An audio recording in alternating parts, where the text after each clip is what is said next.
پاکستان اس صدی کے بدترین سیلاب کا سامنا کر رہا ہے۔ برفانی تودے یعنی گلیشیئر کا مسلسل پگھلنا اور معمول سے بہت زیادہ بارشیں اس سیلاب کا موجب بنیں، جس سے دریاؤں میں شدید سیلاب آ گیا اور پانی تمام بند توڑ کر آبادیوں میں پھیل گیا۔ اس سیلاب کی وجہ سے ملک کا کم از کم 1/3 حصہ زیر آب ہے۔ اس انتہائی واقعے میں کئی عوامل کار فرما ہیں، جس نے تقریباً 33 ملین افراد کو بے گھر اور 1200 سے زائد افراد کو ہلاک کر دیا ہے۔ محققین کا کہنا ہے کہ تباہی کا آغاز اپریل اور مئی کی غیر معمولی گرمی کی لہروں سے ہوا تھا، جب پاکستان میں کئی مقامات پر درجہ حرارت 40 سینٹی گریڈ سے اوپر پہنچ گیا۔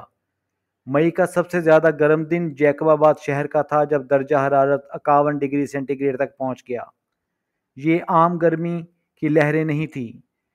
اسلام آباد میں مقیم ملک کے سابق وزیر برائے موسمیاتی تبدیلی ملک امین اسلم کہتے ہیں کہ اس مہینوں میں پاکستان میں دنیا بھر میں سب سے زیادہ گرمی تھی۔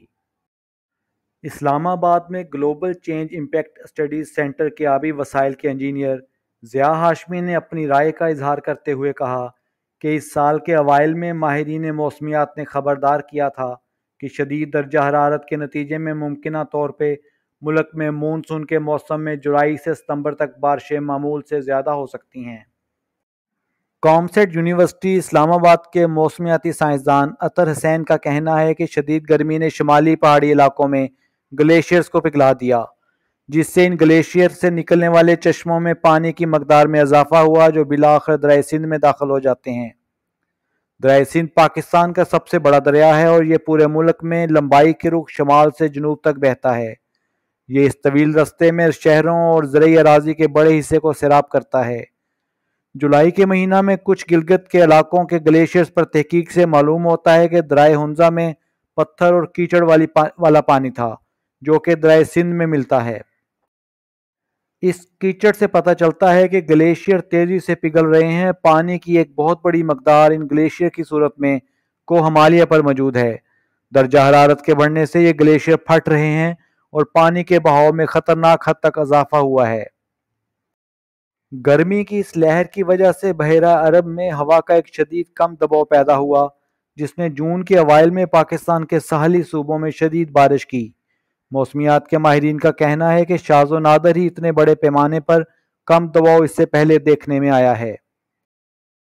اس کے بعد 30 جون سے مونسون کا آغاز ہو گیا، جو کہ پہلے کے مقابلے میں غیر معمولی زیادہ تھی۔ اس نے پاکستان کے ایک بڑے علاقے کو سیراب کیا، جس سے زمین میں پانی جذب کرنے کی صلاحیت بھی کم ہو گئی۔ اس کم دباؤ کا اثر یہ ہے کہ پاکستان میں اب تک مونسون کی مدت میں اوسطاً سالانہ 3 گنا زیادہ بارش ہو چکی ہے۔ جنوبی صوبوں میں سندھ اور بلوچستان میں اوسط سے 5 گنا زیادہ بارش ہوئی ہے۔ ملک کے بیشتر علاقوں میں سیلاب کے بڑے ریلے گزر گئے ہیں، لیکن اپنے پیچھے تباہی کی خوفناک داستانیں چھوڑ گئے ہیں۔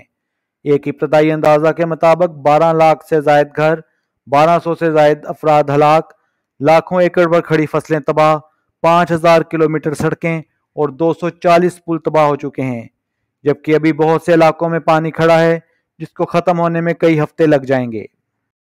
انسان کا طرز زندگی گلوبل وارمنگ کو بڑھانے میں اہم کردار ادا کر رہا ہے، اور درجہ حرارت کا بڑھنا ہوا کے کم دباؤ میں اضافہ کرتا ہے، اور بالآخر یہ تمام وجوہات سے بارشوں میں بہت زیادہ اضافہ ہوتا ہے۔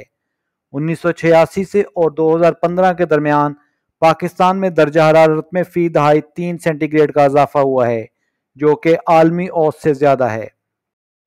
محققین اور سرکاری عہدے داران کا یہ بھی کہنا ہے کہ ممکنہ طور پر دیگر عوامل نے بھی اس تباہی میں اضافہ کیا ہے، جس میں سیلاب سے پہلے اطلاعات کا غیر مؤثر نظام، آفات سے نپٹنے کی ناقص حکمت عملی، سیاسی عدم استحکام اور غیر منظم شہری ترقی شامل ہے۔